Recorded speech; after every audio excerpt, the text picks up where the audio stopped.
Hello friends, कैसे हैं आप लोग। Study with NK Singh YouTube channel पर एक बार पुनः मैं आप सभी लोगों का स्वागत अभिनंदन करता हूं। आज से हम मध्यकालीन भारत का इतिहास की एक श्रृंखला का शुभारंभ कर रहे हैं। इसके अंतर्गत हम दिल्ली सल्तनत पर शासन करने वाले भिन्न भिन्न राजवंशों का अध्ययन करेंगे। तो चलिए शुरू करते हैं। आज का हमारा विषय होगा खिलजी वंश।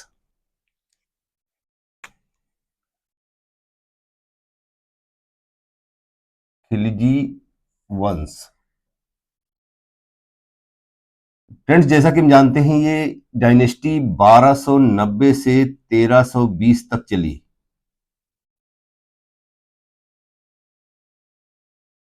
अब हम देखेंगे और इसका संस्थापक जो है वो कौन है। तो हम जानते हैं कि संस्थापक जलालुद्दीन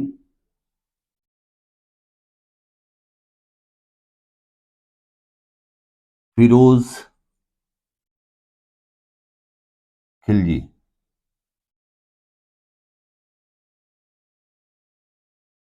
इस डायनेस्टी का संस्थापक जलालुद्दीन खिलजी को माना जाता है। अब प्रश्न आता है कि इनका एक बार बार नाम टाइटल आता है खिलजी। तो मूलतः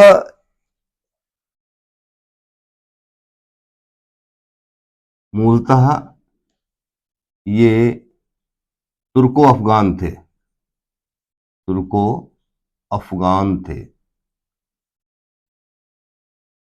अब ये तुर्को अफगान थे, इसके विषय में थोड़ी सी जानकारी प्राप्त करते हैं। फ्रेंड्स, जैसा कि हम जानते हैं एक इतिहासकार हुए हैं, एक फखरुद्दीन फखरुद्दीन लिखित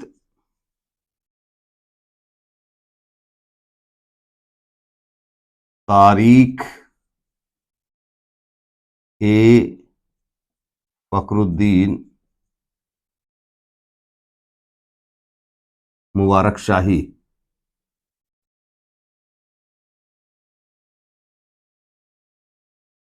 के अनुसार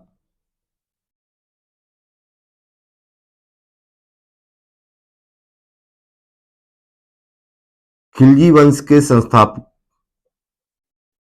खिलजी वंश के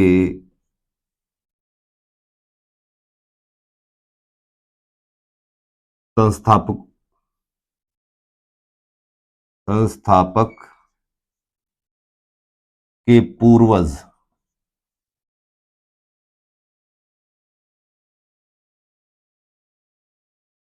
तुर्की थे।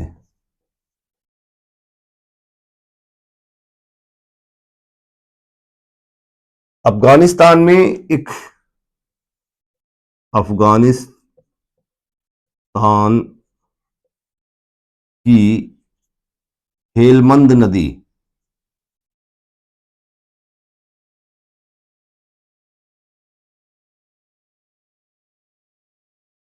की घाटी प्रदेशों को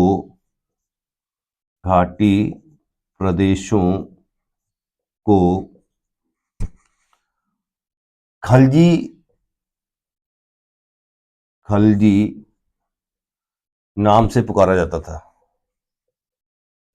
नाम से पुकारा जाता था।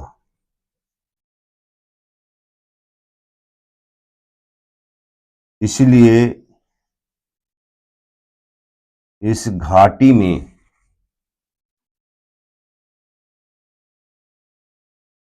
रहने वाले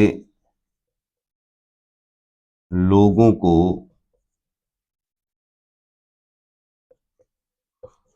खिलजी कहा गया।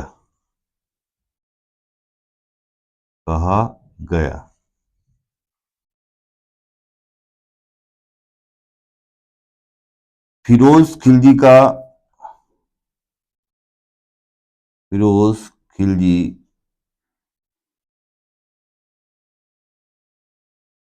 के पूर्वज भी लगभग 200 वर्ष से इस घाटी में बसे हुए थे। इस घाटी में बसे हुए थे।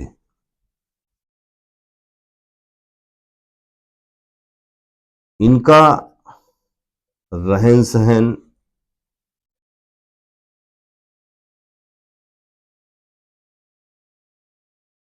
रीत रिवाज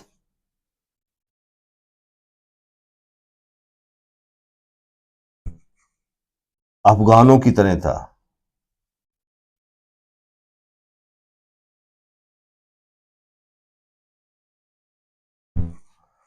जिस कारण भारत में इन्हें अफगान समझा जाने लगा।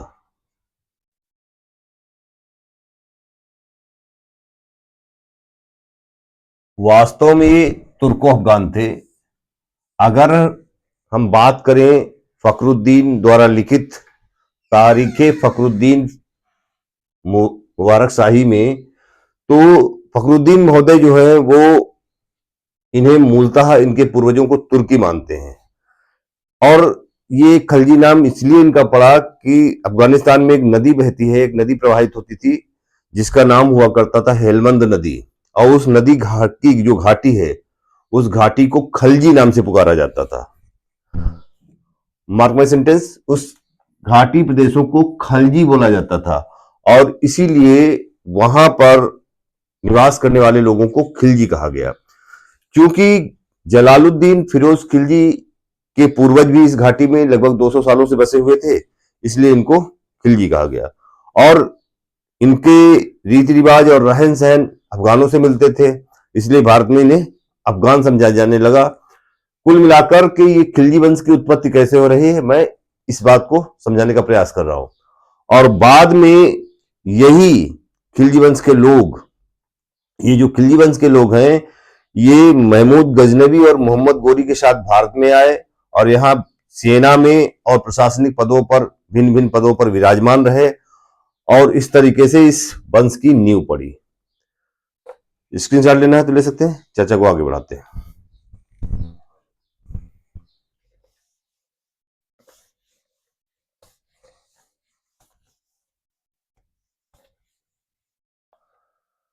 फ्रेंड्स देखिए, जो ये जलालुद्दीन फिरोज खिलजी है, इसके विषय में कुछ बात कर लेते हैं। जलालुद्दीन बलवन का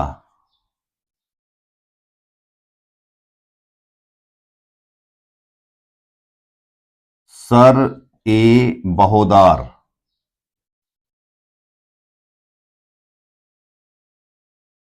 सर ए बहोदार का मतलब होता शाही अंगरक्षक, शाही अंगरक्षक। ये जलालुद्दीन खिलजी जो है ये बलवन का सरे बहोदार था। इसके बाद में ये बलवन के बाद ये कैकुबाद के समय में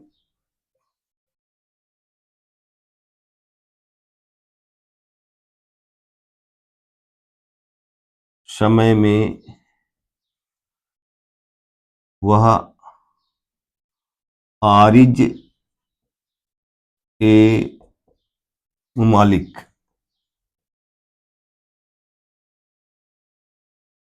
आरिज ए मुमालिक, इसका मतलब होता है सैन्य मंत्री, सेना का मंत्री। और बाद में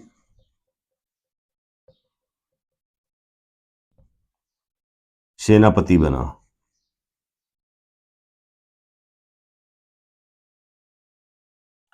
आरजे, तो कहने मकसद है जलालुद्दीन जो ये था, ये बलवन का सरे बहोदार था, यानी शाही अंगरक्षक था। और बाद में जब कैकुबाद सत्ता में आया तो वो आरिजे मुमालिक के पद पर गया और इसके बाद में वो सेनापति भी बना। अब जैसा कि हम जानते हैं, स्लेव डायनेस्टी के अंतर्गत, गुलाम वंश के अंतर्गत बलबन की मृत्यु के बाद में वास्तव में गुलाम वंश को स्थायित्व प्रदान नहीं हो पाया था, क्योंकि उस समय बलबन तो कैखुसरो को अपना अगला शासक घोषित करना चाह रहा था, लेकिन कुछ ऐसे षड्यंत्र हुए जिसके बाद में कैकुबाद राजा बनेगा और कैकुबाद को लकवा हो जाएगा। लकवाग्रस्त होने के कारण कैकुबाद के बाद में उसका अल्पवयस्क पुत्र, जिसका नाम होगा क्यूमर्स, शमशुद्दीन क्यूमर्स, बाद में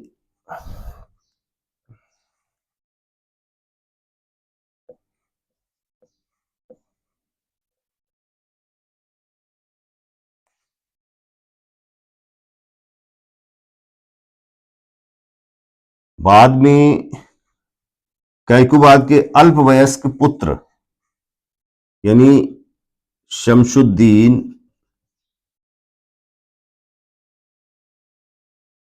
क्यूमर्स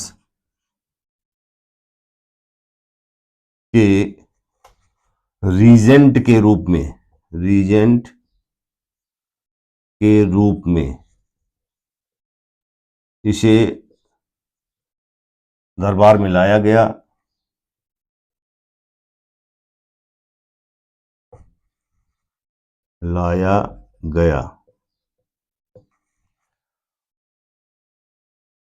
इसे रीजेंट बना के लाया गया था क्यूमर्स का। अब रीजेंट शब्द क्या होता है, देखिए भाई,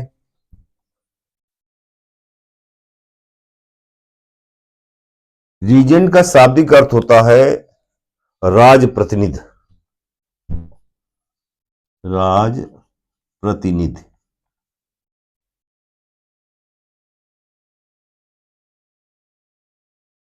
इसके मतलब ये राज्य की तरफ से क्यूमर्स शासन तो क्यूमर्स करेगा, गद्दी पर क्यूमर्स बैठा हुआ है, अल्पवयस्क है, लेकिन वास्तव में वास्तविक शासन सत्ता जो है वो किसके हाथ में है, तो वो जलालुद्दीन खिलजी के हाथ में है। ये राज प्रतिनिधि बन के आया था किसका, इसे दरबार के तुर्की रईसों ने बुलाया था और कहा था कि भाई ऐसा है कि जो ये क्यूमर्स अल्पवयस्क बालक है, दरबार में बहुत सारे षड्यंत्र चल रहे हैं और इस षड्यंत्र के अंतर्गत कहीं ऐसा ना हो कि इस बालक की हत्या कर दी जाए।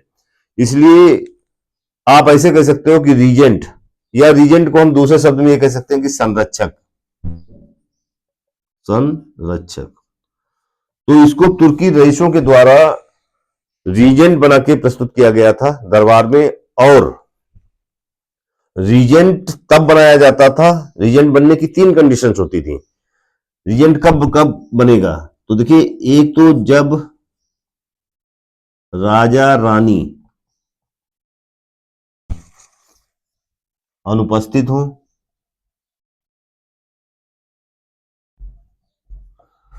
दूसरी कंडीशन है अयोग्य हो, और तीसरी कंडीशन ये है कि नाबालिग हो।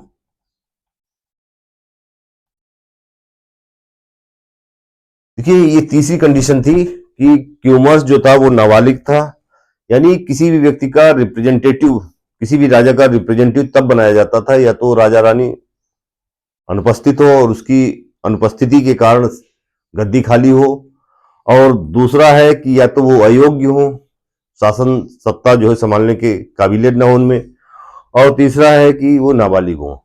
तो जो है ये रीजेंट के रूप में किसी भी व्यक्ति को रखा जाता था।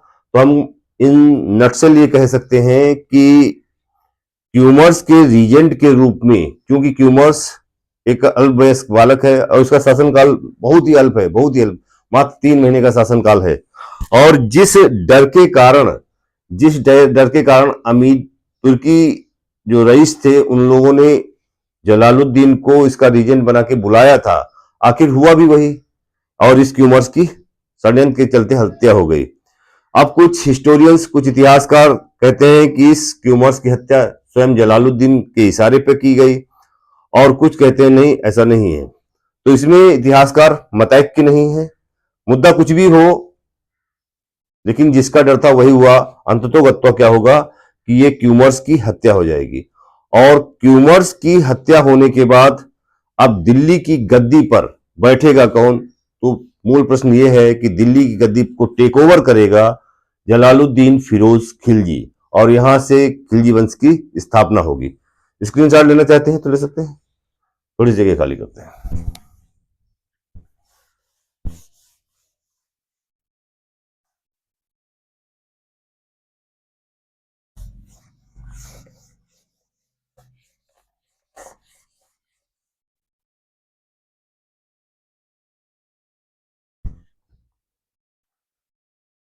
क्यूमर्स की हत्या के बाद, क्यूमर्स की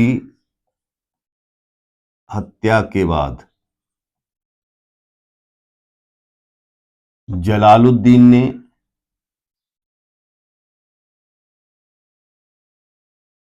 स्वयं को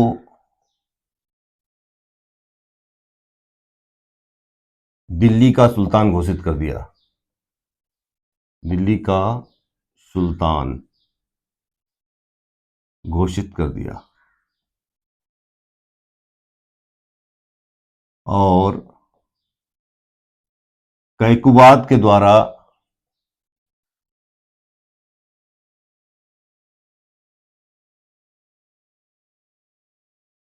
बनवाए अपूर्ण महल, पूरा नहीं हो पाया था, किलोखरी, किलोखरी या इसे कूलागढ़ी भी कहा जाता है, कूलागढ़ी, किलोखरी या कूलागढ़ी में अपना राज्याभिषेक कराया, राज्याभिषेक कराया और इस तरह से जनवरी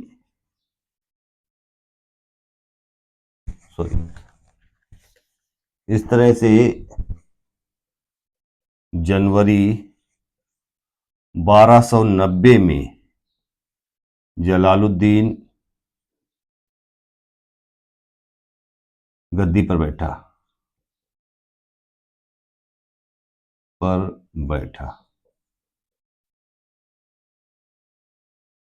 और इसका अब जलालुद्दीन जो है, जलालुद्दीन इसका जो कार्यकाल होगा वो 1290 से 1296 का होगा।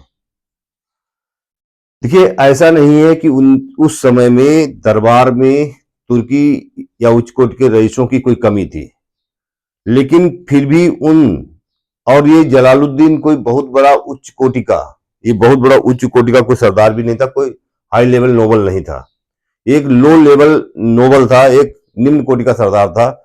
लेकिन ऐसा घटनाक्रम क्या हुआ कि उच्च कोटि के सरदारों के बीच एक लो लेवल का सरदार, एक निम्न कोटि का सरदार जो है सत्ता टेक ओवर करेगा। तो जलालुद्दीन जो है ये सत्ता को टेक ओवर करेगा।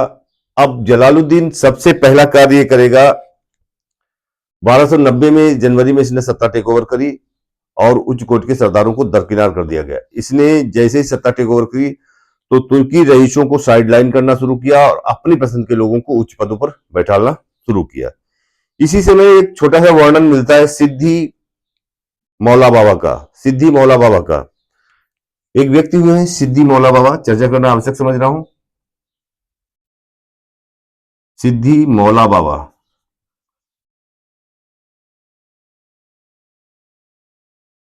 देखिए, उस समय सिद्धि मौला बाबा एक ईरानी व्यक्ति हुआ करते थे, ईरानी थे।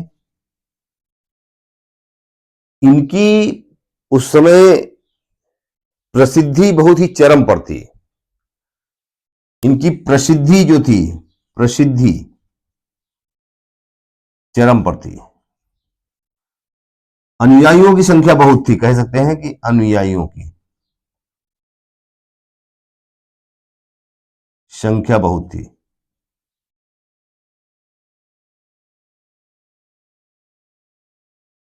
कुल मिलाकर हम ये कह सकते हैं कि इनकी पॉपुलैरिटी इतनी ज्यादा बढ़ रही थी कि इस जलालुद्दीन फिरोज जो एक खिलजी है, इसको ये डर सताने लगा कि कहीं ऐसा ना हो कि इसकी फैन फॉलोइंग जो इतनी ज्यादा बढ़ रही, इसके अनुयायी जो इतने ज्यादा बढ़ रहे हैं, ये कोई षड्यंत्र करने लगे राज्य के खिलाफ, या ये आगे चलकर के विद्रोह कर दे, कोई षड्यंत्र रच दे। इसलिए इसने जलालुद्दीन ने अपने लड़के अरकली खां को आदेश देकर इसे हाथी के पैरों के नीचे कुचलवा दिया। तो एक छोटा सा बिंदु ये था। अब बात करते हैं जलालुद्दीन। जब जलालुद्दीन गद्दी पर बैठा, तो ध्यान दीजिएगा, हम बात कर रहे हैं इस समय जलालुद्दीन खिलजी की। तो ये 70 वर्ष की अवस्था में, 70 वर्ष की अवस्था में बूढ़ा सुल्तान बना था, बूढ़ा सुल्तान बना था।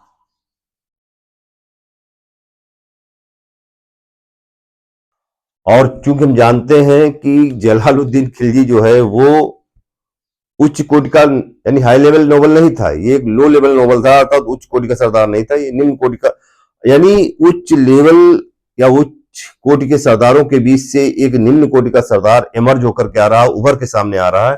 तो बड़ नेचुरल है कि बलवनी तुर्क जो हैं, जो ऐसे रईस जिनका संबंध बलवन से है, वो इससे सहमत नहीं है, और इसके जो है इसे किसी भी तरीके से वो कोऑपरेट नहीं करेंगे। स्क्रीनशॉट लेना है तो ले सकते हैं, हम आगे चर्चा जारी रख रहे हैं। तो इस जगह खाली करते हैं।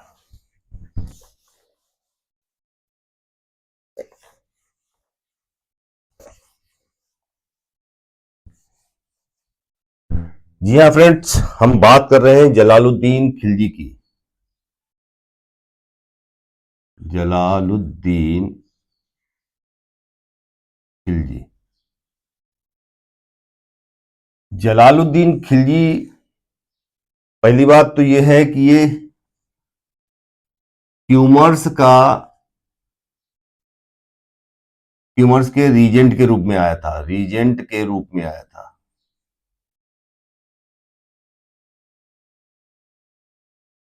दूसरा है 70 वर्ष की अवस्था में,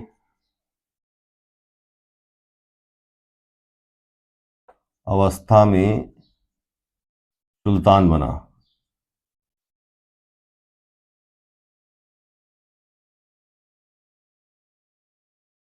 एक बात याद रखिएगा, सुल्तान व्यक्ति वही बन सकता है, सुल्तान बनने के लिए व्यक्ति की गर्दन और हौसले बहुत ही बुलंद होने चाहिए, क्योंकि पता नहीं है, हौसले बुलंद होंगे तभी आप गद्दी पर बैठोगे, और ये भी चांसेस है कि आपकी गर्दन को कलम भी कर दिया जाए। इसलिए सुल्तान बनना सबके बस की बात नहीं, सुल्तान वही बन सकता है जिसके हौसले और गर्दन जो है बहुत ही मजबूत है। अब इसने किया क्या, इसने अपने भतीजे अपने भतीजे और आप ऐसे कह सकते हो दामाद अली गुरशाप्स,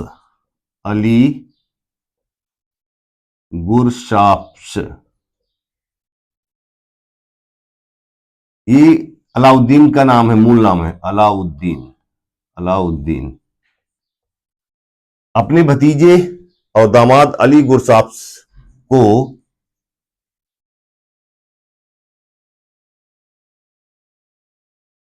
अमीर ए तुजुक का पद दिया। और आप जानते हो इस अमीर तुजुक, देखिए अली गुरसाप्स अलाउद्दीन खिलजी का मूल नाम है, और इस अमीर तुजुक का शाब्दिक अर्थ क्या होता है, ये होता है समारोहों का रक्षक, समारोहों का रक्षक। यानी ये कोई बहुत बड़ा उच्च कोटि का पद नहीं था। इसने सबसे पहले अपने भतीजे या अपने दामाद अली गुरसाप्स को समारोहों का रक्षक नियुक्त किया था, यानी अमीर तुजुक नियुक्त किया था। अब इस जलालुद्दीन के, देखिए जरा इनका पारिवारिक को देखते हैं। जलालुद्दीन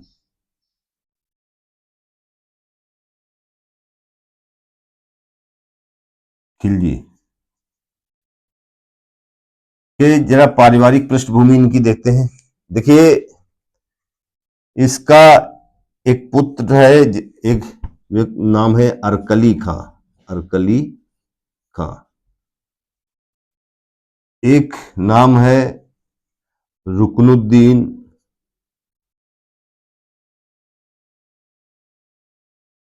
रुकनुद्दीन इब्राहिम,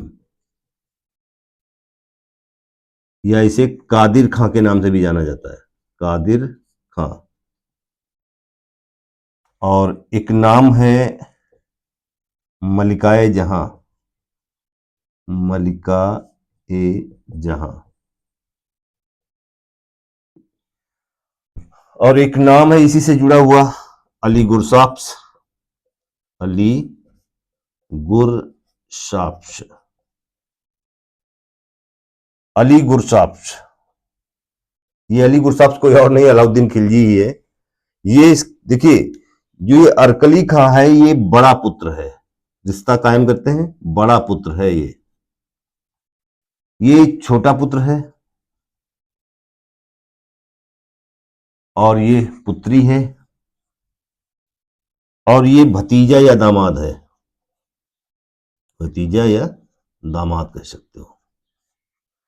तो ऐसा भी नहीं है, बहुत से लोगों के मन में ये संशय रहता है कि जलालुद्दीन की मृत्यु के बाद जो गद्दी टेक ओवर किया वो अलाउद्दीन ने किया, तो इसका मतलब अगर भतीजा गद्दी टेक ओवर कर रहा है तो क्या जलालुद्दीन निर्वंश था, यानी क्या उसके कोई औलाद नहीं थी?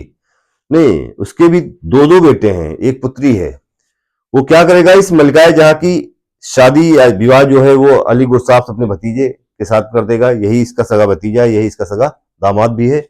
और इसका एक पुत्र है, बड़ा पुत्र है अरकली खां, और छोटा रुकनुद्दीन इब्राहिम, जिसे कादिर खां के नाम से भी जाना जाता है। स्क्रीनशॉट लेना है तो ले सकते हैं। चर्चा को आगे बढ़ाते हैं।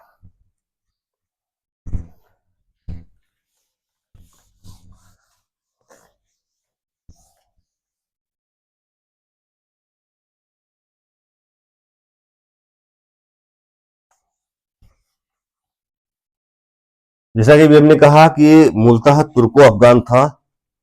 इतिहासकार मतैक्य नहीं है, कुछ इतिहासकार इसे जो है तुर्की मानते हैं, और बहुत से लोग इसे अफगानी भी मानते हैं। तो वास्तव में मैंने एक घटना का वर्णन किया कि अफगानिस्तान में हेलमंद नदी के जो घाटी है उसे खलजी कहा जाता था, और वहां के निवास करने वाले लोगों को खिलजी कहा जाता था। तो मैंने खिलजी वंश की उत्पत्ति क्या होती है और ये वर्णन हमको मिलता कहाँ है, तो ये फखरुद्दीन लिखित तारीख फखरुद्दीन मुबारक शाही से वर्णन हमको मिलता है। और बाद में यही लोग मोहम्मद गोरी और महमूद गजनवी के साथ भारत में आए, और वहां सेना में और प्रशासन में उच्च उच्च पदों पर रहे, और वही इसके बाद में आगे की चर्चा हमने की। अब देखिए, जब जलालुद्दीन गद्दी पर बैठा तो जलालुद्दीन की एक खूबसूरती ये थी कि वो बड़ा ही कोमल हृदय राजा माना जाता था, कोमल हृदय राजा बोलते थे। तो इसने अपने भतीजे अलाउद्दीन को केवल अमीर तुजुक का पद दिया था, जो एक बहुत ही छोटा पद हुआ करता था। अब हम यहां से हिस्ट्री को मैप पर पढ़ने का प्रयास करेंगे, क्योंकि अगर आप मैप को समझ लोगे तो इतिहास पढ़ना बहुत ही आसान हो जाएगा, क्योंकि बड़ा कंफ्यूजन होता है लोगों को। तो मैं एक रफ फिगर ड्रा कर रहा हूं इंडिया का।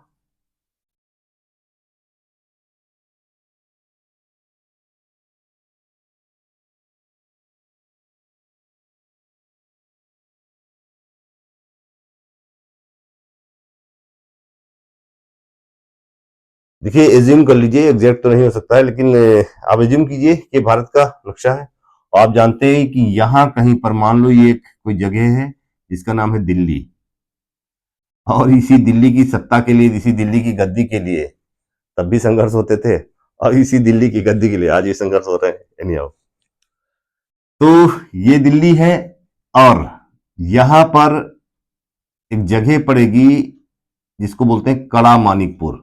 कौन सा? कड़ा मानिकपुर। इसका वर्णन इसलिए क्योंकि अभी हम जलालुद्दीन की ही बात कर रहे हैं। देखिए, जलालुद्दीन के समय में एक व्यक्ति है जिसका नाम है मलिक छज्जू, मलिक छज्जू। इसका जो मूल नाम है, इसका मूल नाम है, इसे किस्लू खां के नाम से जाना था। वास्तविक नाम,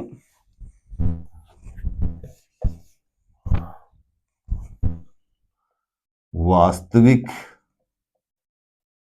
नाम वो किसलू खां है, किसलू खां है। इसका वास्तविक नाम किसलू खां है, कई किताबों में किशल खां ऐसे करके भी दिया हुआ है। प्रोनाउंसिएशन को लेकर कोई बड़ा इश्यू नहीं है, आप ध्यान रखिएगा। और ये इसकी सबसे बड़ी खूबी ये है कि बलवन का सगा भतीजा है, ये बलवन का भतीजा है।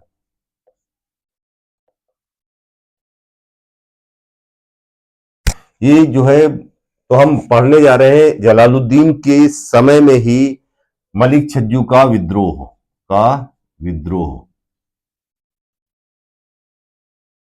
मलिक छज्जू का विद्रोह हम पढ़ने जा रहे हैं। अभी सत्ता पे, दिल्ली की सत्ता पे काबिज कौन है, तो जलालुद्दीन फिरोज खिलजी है। और यहां कड़ा मानिकपुर का सामंत कह लीजिए, सूबेदार कह लीजिए, यहां पर शासन कौन कर रहा है, गवर्नरशिप किसके पास में है, तो यह है मलिक छज्जू, मलिक छज्जू। और यहीं पे एक जगह ले लीजिए जिसको हम बोलते हैं अवध, क्या बोलते हैं, अवध, अवध का शासक। तो इस मलिक छज्जू ने क्या किया 1292 में, यानी जिस वर्ष जलालुद्दीन सत्तासीन हुआ, गद्दी पर बैठा, उसके दूसरे वर्ष में ही, तो जलालुद्दीन बैठा था सन 1292 में, और 1292 में ही, 1292 में मलिक छज्जू ने, जो ये कड़ा मानिकपुर का सूबेदार है, इसने विद्रोह कर दिया। इसने क्या किया 1292 में, मलिक छज्जू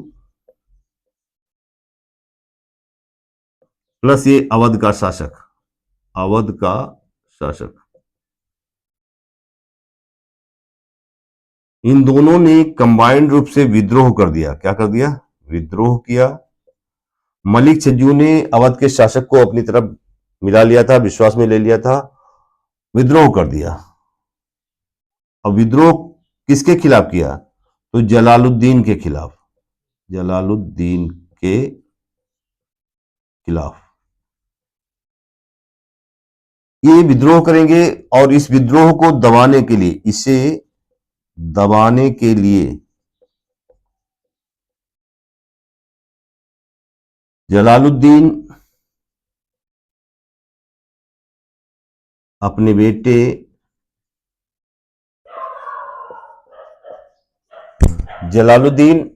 बेटे अरकली खां को, अरकली खां को भेजेगा। अब यहां पर बगल में एक जगह है जिसका नाम है बदायूं, बदायूं। तो बदायूं के पास में ये युद्ध होगा, यानी ये युद्ध जो होगा बदायूं के पास, बदायूं के पास युद्ध हुआ। मलिक छज्जू पराजित हुआ, मलिक छज्जू पराजित हुआ और जलालुद्दीन के सामने लाया गया, जलालुद्दीन के सामने लाया गया।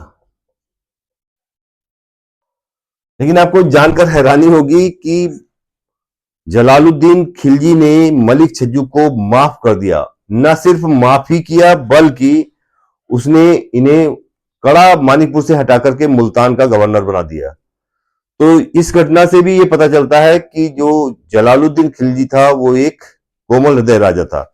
जलालुद्दीन की उदारता और कोमलता के विषय में इस बात से भी जानकारी मिलती है। कई बार ऐसे लेख मिले हैं कि अगर जलालुद्दीन के राज्य में कुछ चोर चोरी करते हुए पकड़ा जाता था और उसे जब पेश किया जाता था तो उन चोरों को भी जलालुद्दीन माफ कर देता था।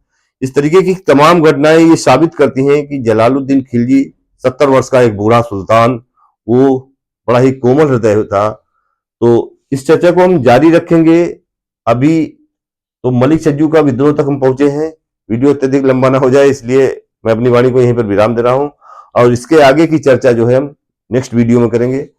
अगर वीडियो अच्छा लगा हो, जानकारी आपको अच्छी लगी हो, तो इसे प्लीज लाइक करें, शेयर करें और सब्सक्राइब करें, क्योंकि आपके द्वारा किया गया एक सब्सक्राइब और लाइक ही जो है हमारी सफलता का राज होगा और हमें इससे हौसला मिलेगा। तो मिलते हैं नेक्स्ट वीडियो में, तब तक भी जय हिंद।